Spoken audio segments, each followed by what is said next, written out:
Okay, so we're going to start assembling the rough cut for our video in our timeline.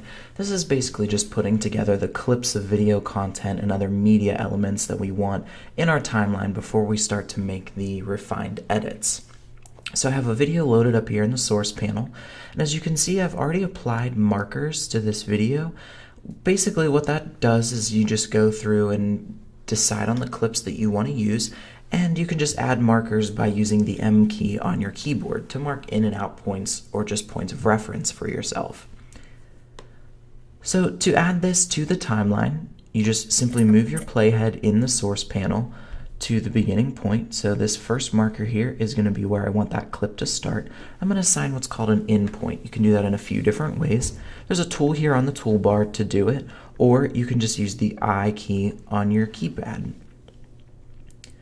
Then just move the playhead to where you want the clip to end, which is where I've marked this second marker here, and assign an out point, again using the tool here, or you can just click O on your keyboard.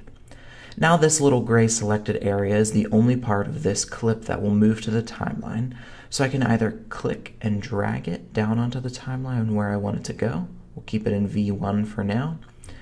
Or if I wanted to, I could actually take a clip and simply use a keyboard shortcut, which would be the comma key or the period key, which correspond to these tools here for insert or overwrite. So I'll move my playhead on the timeline to where I want to insert that clip. If I hit comma on my keyboard, it automatically inserts it right there at the very end. And again, so you're just marking in points and out points. And then you can either insert or overwrite with these tools here, or simply click and drag to where you want it to exist on the timeline.